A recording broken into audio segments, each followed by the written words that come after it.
Kaya mga kapatid na nasa loob dito sa Japan, sa amang lokal kayo, huwag kayong masyadong magkukwento-kwento ng mga hinaing-taing ninyo dyan sa mga plastic na nasa loob. Nako, bandang huli, kayo ngayon sisiraan ng mga yan. Sinasabi ko sa inyo. Marami ng mga kapatid na dumadaing sa mga ganyang sitwasyon nila na hindi lang masabi kasi namimili sila ng taong mapagkakatiwalaan nila. Opo, ganun po talaga ngayon nangyayari ngayon mga kapatid. Kaya ingat-ingat po sa mga tagaloob na ang pakay lang ay yung pakinabang. Hindi lang sa pera, sa panahon, sa oras at marami pang iba. Mga manggagamit ika nga. Kaya ingat po. Magandang araw mga kapatid. Ako pala si Christian, isang MCGI. Nabautismohan po ako nung January 30, 2026. Bago lang po ako. Ang istorya ko lang ay, nung kakabautismo ko lang, pagkatapos ko magbautismo, syempre nag-research ako about dito sa sinamahan kong samahan. At kinilig ako. Kasi ang daming naninira. At mas tumatag ako nung nakita ko na mas madaming naninira. Kasi pilit nilang binabagsak. At mga pinagsasabi nila, malayo sa mga nakikita ko. Nakikita ko nung pagpasok ko dito sa samahan to. Ang dami nilang sinasabi. Kulto daw, scam daw ang pagsali. Piniperahan lang daw. Habuloy lang daw ang habol ng MCGI sa amin. Pinubulsa lang daw yung pera na inaabuloy at sinishare. At inuobliga daw yung mga tao na mag-share. Meron pa nga pinaiimbestigahan kay Risa. Ewan ko na pumasok sa utak nila. Kung namemera lang tong MCGI, sana una pa lang habang dinodoktrinahan kami, may mga sobre na sa upuan namin. Or may umiikot ng sombrero or bayong para maghulog kami ng pera, di ba? Iba pa nga ito kasi kami pa yung pinapakain eh. Tsaka di sila tumatanggap ng abuloy sa hindi ka miyembro.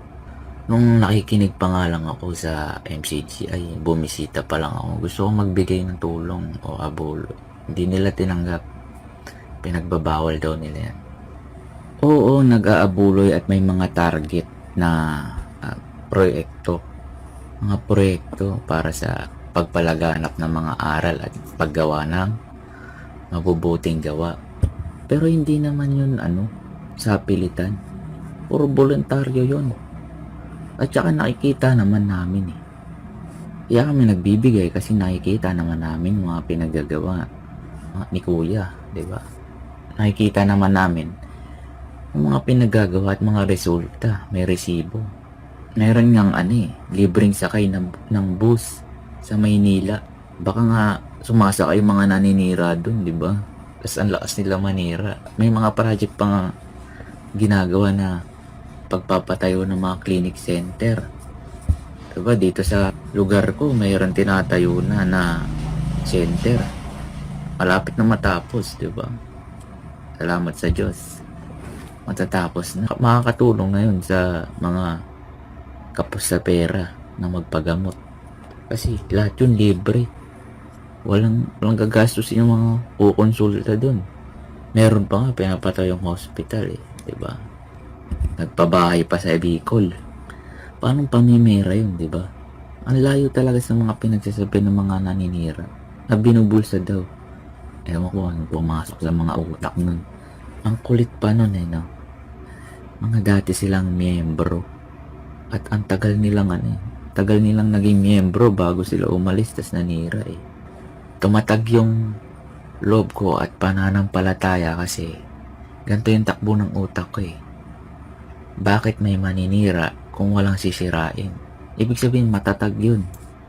Gusto nilang sirain na hindi nila masira, di ba? Pero di yun masisira kasi ito yung totoong samahan sa pag-aaral ng salita ng Diyos. Ang kulit nga ng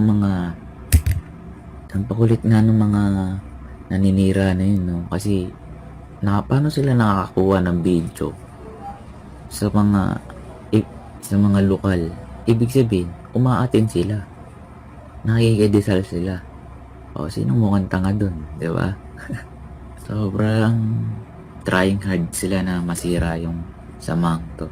At saka sinasabi nila, kulto daw.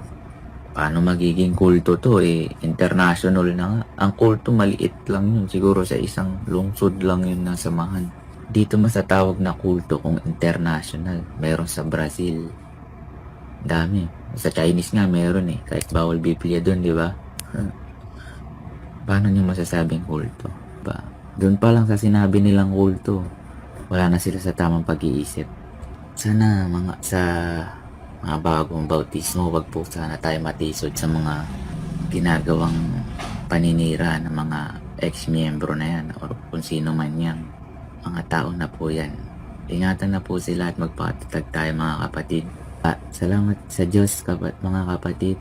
Happy New Year sa ating mga ka-MCGI. Peace, love, pag-ibig. Hindi ko lang po kasi matiis na mabanggit, masabi rito kasi may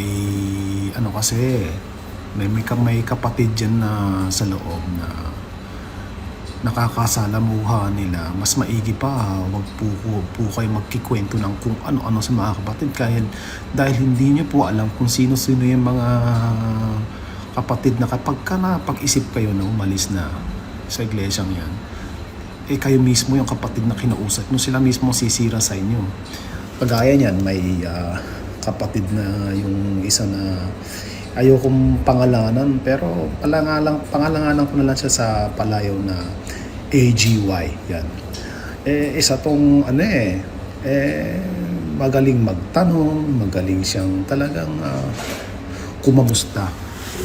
Tapos pagkakausapin mo, sasabihin mo sa kanya yung mga hinaing mo, daing mo. Bandang huli, ikaw itong sisiraan. Ikaw itong gagawan ng istorya na kapag ka umalis ka sa demonyo na yung mga yan, iba na pinakikinggan ng mga yan, hindi na sa Diyos yung mga yan. Samantalang kamukat-mukat mo, nakaraan nga di ba? Nabanggit ko na siya itong ngayon tong humihingi ng tulong sa isang kapatid na exhibitor. Tingnan mo ang kaplastikan, mga ewan ba? Kaya yung mga sarili rin nila ang niloloko nila Gaya rin tong nakaraan din na naman na narinig ko sa isang kapatid na nagkasalubong daw sila sa station. Siya, nakaupo siya sa kanyang sasakyan sa driver's seat. Nagkasalubong sila ng mata, siguro sa sobrang hiya niya at saka may tinatago siya na alam naman niyang hindi naman dapat na samantalang maraming ginawang kabutihan tong nakasalubong niyang kapatid sa station. Biro mo, nagkatinginan sila. Dumadaos siya pababa sa kanyang driver's seat. Aba, sa titingin ko parang napaisip ako, sabi ko, kung walang itinatago tong mali sa sarili niya at kung alam niya sa sarili niya na matuwid siya, syempre approach siya yung kapatid samantalang matagal na sila magkakilala. Tingnan nyo, ang nagagawa ngayon ng kultong ganyan na samahan, hindi niya kayang harapin kasi nga duwag na nga di ba? Alam nila sa sarili nila na may mali sa ginagawa nila. Kung yung ba katuwiran ba na nanggagaling pa sa Diyos o hindi na. Tsaka bakit ka matatakot, di ba? Sabi nga, di ba, na walang takot sa pag-ibig. Kung alam mo rin sa sarili mo na etong kapatid na to, malaki ang pinagsamahan namin dalawa. Ba't ka ngayon nagtatago ka ngayon, hapot na? Ganun talaga kapag ka hindi ka open-minded, flexible sa lahat ng mga bagay. Maski yung mo na, sarili mo na, paniniwalaan mo na nasa tingin mo tama ka mali na rin pala yung mga ginagawa mo. Napapaniwala ka ng sarili mo na mali ka na na tama ka pala May ganun di ba po? Kaya mga kapatid na nasa loob dito sa Japan, sa amang lokal kayo, Huwag kayong masyadong magkukwento-kwento ng mga hinaing ninyo dyan sa mga plastic na nasa loob. Dako, bandang huli, kayo ngayon sisiraan ng mga yan. Sinasabi ko sa inyo. Marami ng mga kapatid na dumadaing sa mga ganyang sitwasyon nila na hindi lang masabi kasi namimili sila ng taong mapagkakatiwalaan nila. Opo, ganun po talaga ngayon nangyayari ngayon mga kapatid. Kaya ingat-ingat po sa mga tagaloob na ang pakay lang ay yung pakinabang.